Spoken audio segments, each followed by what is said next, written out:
Magandang araw mga kaibigan. Pag-usapan natin ngayon ang latest na pasabog ni Miss Sas Rogando Sasot. Okay? Grabe. Nag-post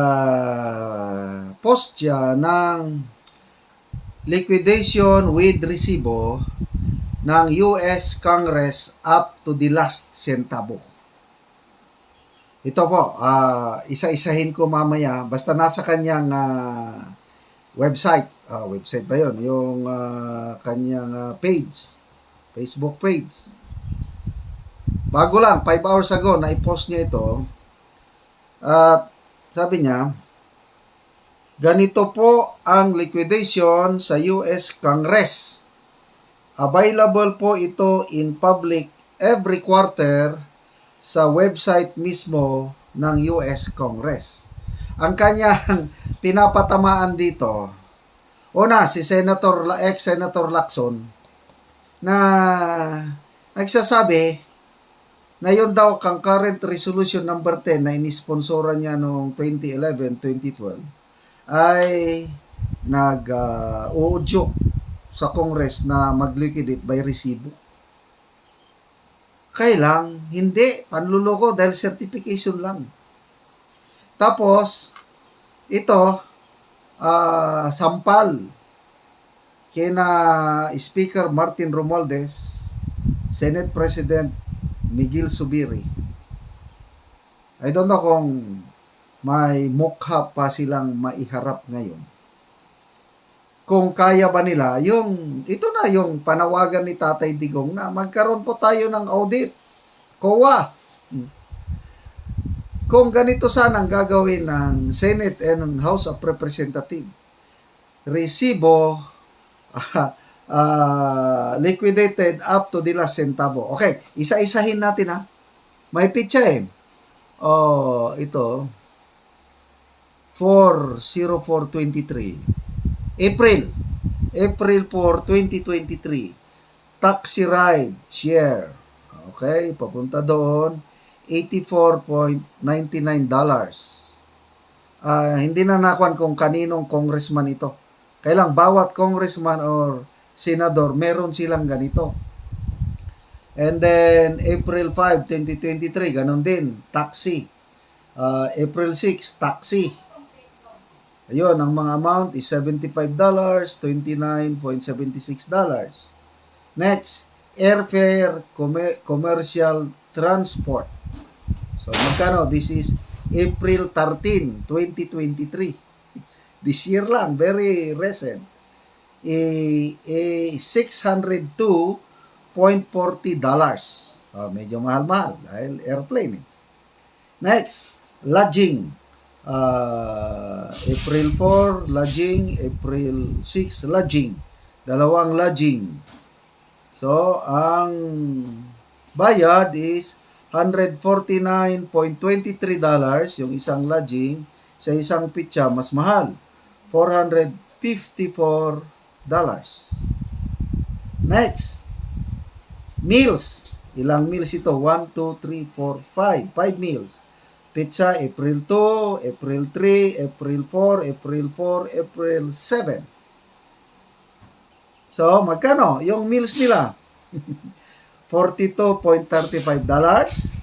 Yung isa, $38.06. $12.37. $49.68. $4.65. With resibo ito Grabe. Ano ba? Car rental. Magkano ang car rental? April 7. Car rental is $305.94. Grabe. And then gasoline, dalawang gasoline, April 6 and April 7. $40.62 and $15.30. So, grabe, itemize. Hanggang sa so every quarter. So, anong quarter ito? Second quarter.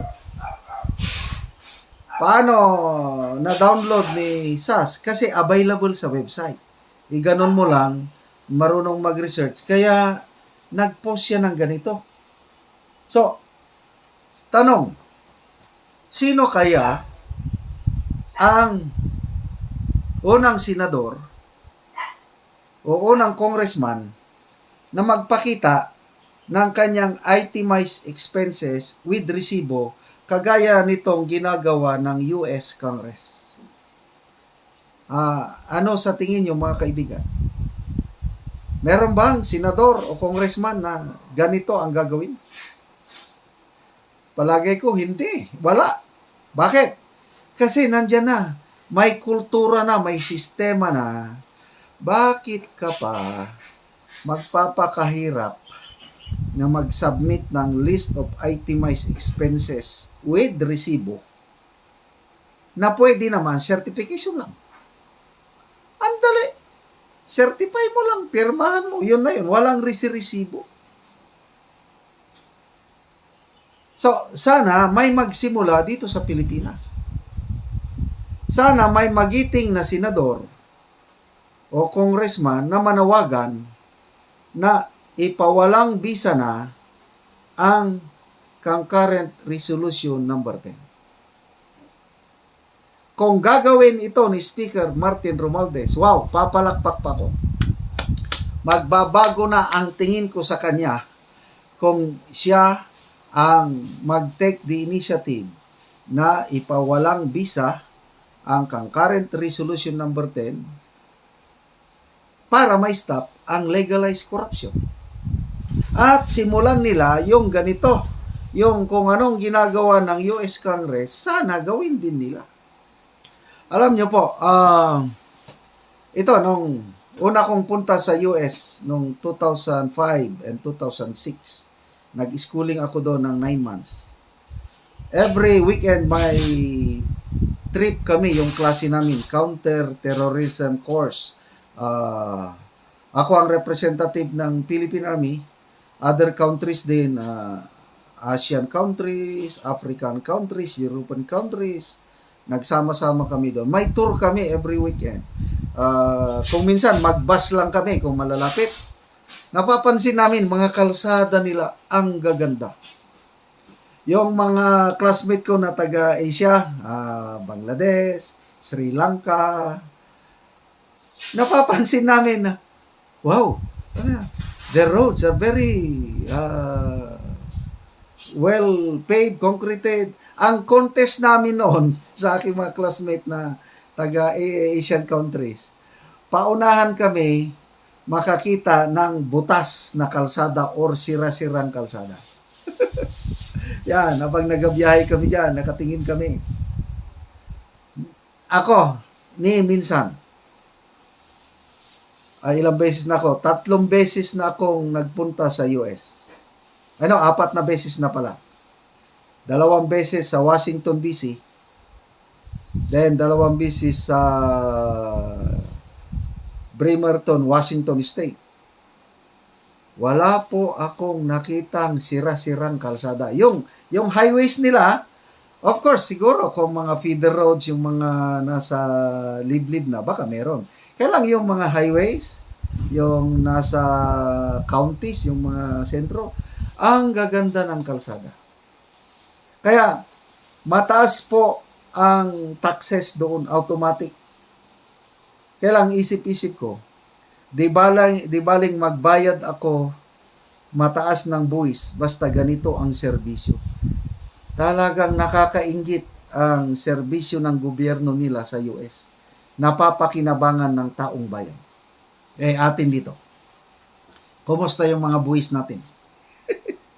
Napapakinabangan ba natin ng todo-todo?